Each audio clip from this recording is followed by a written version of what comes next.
Well, you guys asked for it.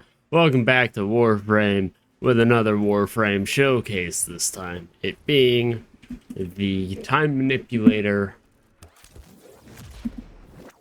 Protea Prime. Or really Protea in general. So we are going to be showcasing her.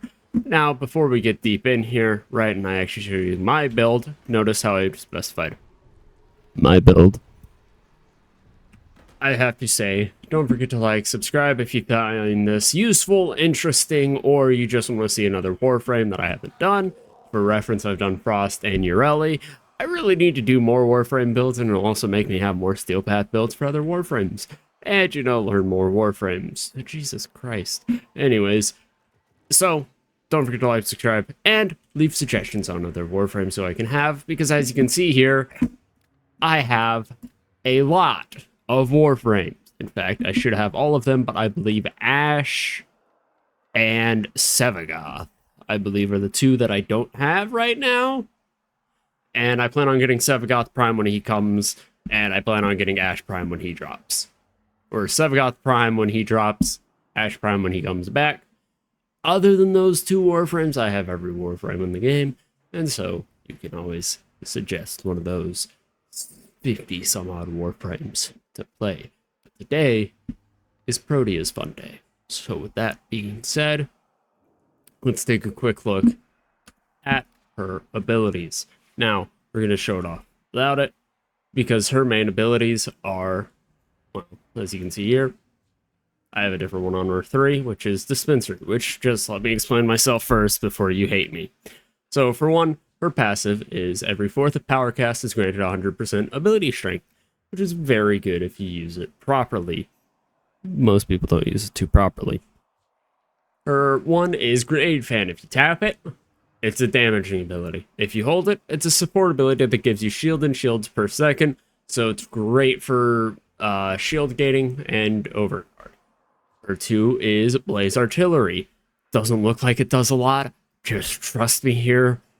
It's stupid. This thing can solo Steel Path. It's ridiculous. Dispensary drops random items. Pretty useful. I can't really hate on it. I just replace it with Nourish because I use her a lot like a caster, which we'll get into and you will see in Steel Path. Don't worry about it. Temporal Anchor is her 4.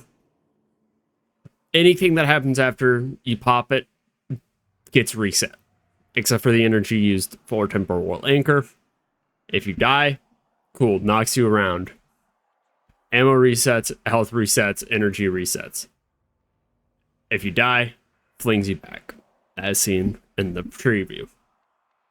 So let's get into my build, right? As you can tell, it's a very neutral build. Sort of if you ignore Molt Augmented, and I believe it's 65% strength. So that's really 200% strength. I like Molt Augmented. And the Arcane Rage, really, you can just replace with whatever you like. You do Arcane Precision, which I'm actually going to do that, given that I want to try and use my Act Magnus here. Arcane Avenger works wonders. Arcane Blessing works wonders. It's really up to you. But I have Nourish on over Dispensary because I have a very energy extensive build, right? And working battle group, sure. Steel Path, Pause AI, 165. So that's how it is, right? I have a very energy extensive build with Temporal Erosion and Temporal Artillery. I like both of them. They're quite nice. I should probably show off the rest of my build. The Doi Max. Primed Continuity, Umbral Intensify, Stretch, Primed Flow, Streamline, Temporal Erosion, Temporal Artillery, and Adaptation, which are all pretty good abilities. Ooh, give me energy. Now, because of the fact that these guys having armor, that's not going to do much damage. Temporal Erosion deals a little more damage. Pop your 4, pop your 2.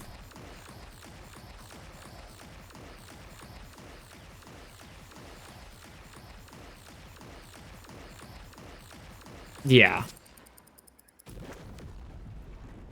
It's a little stupid. But now we're going to hop into an actual match, and I'm going to show you how it really performs. I don't like showing off low-level builds, personally. I'm not trying to take Lazar Gaming's whole shtick. Granted, he mainly does weapons. I'm still not trying to take his whole shtick. Granted, hi Lazar, if you're seeing this. You make good content. Anyways. God damn it. Alrighty, we're not going to the void. Sorry, I need organ cells. So we're actually on Saturn here, but I still think it'll show what it needs to show. I use Nourish because, again, that energy multiplier is just wonderful. I don't really use it for the viral damage. I should be, but I don't. Oh well. I'm going to want to try to use my Magnus here because I'm still trying to make its build work. Oh. Huh. Okay. Not the best showcase of Protea, but, hey, the Magnus Prime at least works pretty fucking well. So, you normally want to have your grenade fan active because of that shield. And that's kind of just how it is. Magnus, there we go. That's what I was waiting on. Right. Now, just to prove a point.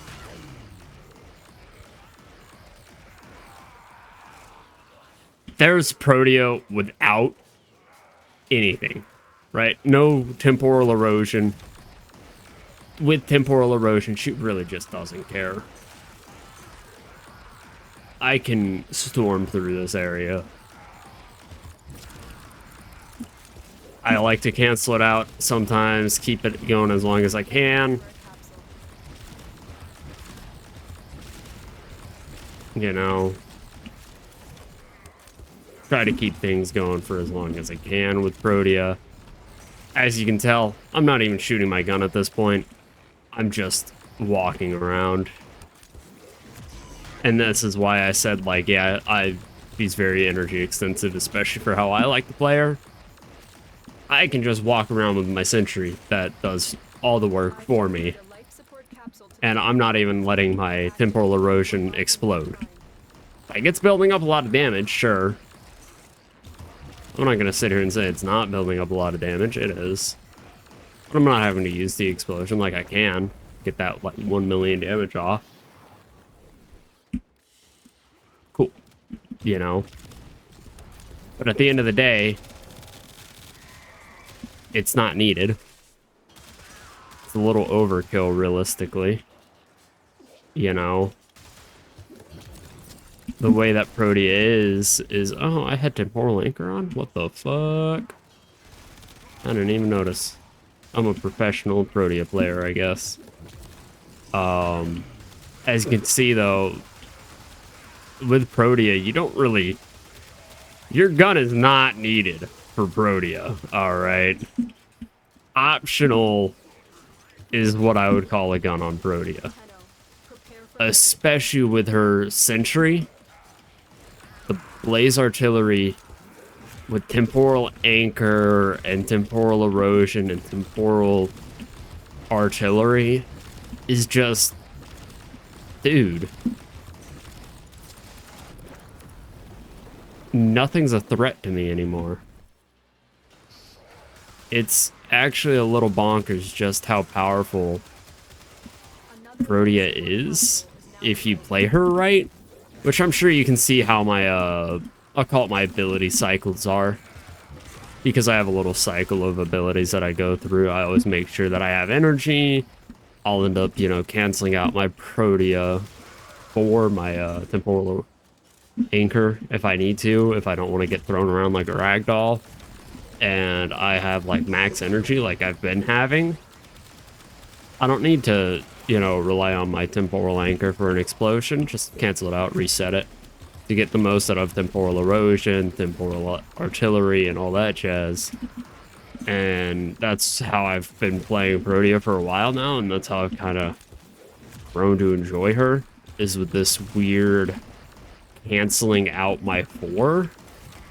Which I'm not going to say everybody needs to do that. Like, you don't need to have Temporal Erosion, Temporal Artillery to enjoy her. No, no, no. Hell, I'm sure some people will just remove her 4 entirely with Nourish instead and or some other ability, which, I mean, that's okay. I'm not gonna sit here and tell you my build's the only build, because it's not. Because that's the beauty of Warframe, is any build is unique and any build is viable. If you know how to work it. Except for apparently the Act Magnus. This fucking thing takes a long ass time to reload. I'm getting a little tired of it. I wish this thing was better. I'll be waiting on that Act Magnus incarnate, I guess. It's a cool gun nonetheless, though.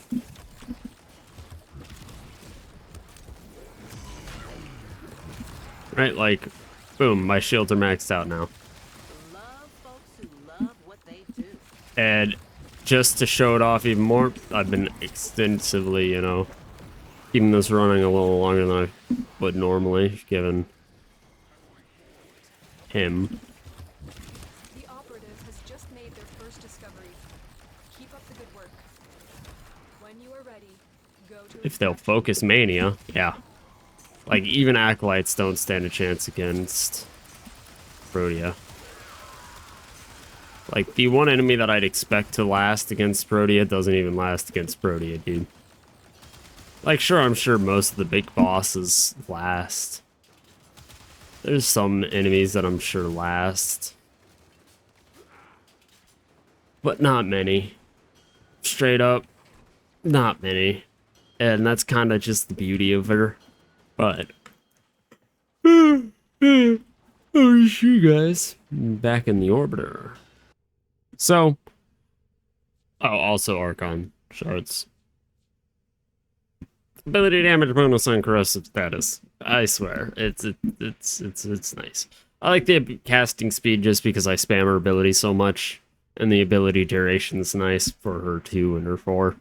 It's just how I am. You can realistically, you can realistically yawn. You can use whatever you like on her. All right, let's be honest here. You're gonna look at my build and you're either gonna like it or you're gonna judge me harshly for it. That's just how it is. I'm not going to hate you for it, all right? I'm not going to hate you for it. But with that being said, I hope you guys enjoyed, right? I know this is mainly because I threw out a poll, like, hey, what Warframe should I do this? Because I thought about it, and I'm like, you know what, let's see if anybody wants to see it. More people voted yes, so here we are. Now, with that being said, I want you guys to leave a comment this time. I'm not going to make a post. If there are no comments, we may never have another one of these Warframe guides. I want to know what Warframe you guys want to see next. And remember, we've done Ureli, we've done Frost, and now we've done Protea. So, leave a comment and list off what Warframe you want to see. It can be any Warframe, except for Ashe and Sevagoth, because currently I don't own them, and I'm just going to wait to get Prime Sevagoth and Prime Ashe. But other than those two, everybody else is on the table. I will make a build for them, and I hope to see you in that video as well. Deuces, and have a wonderful day.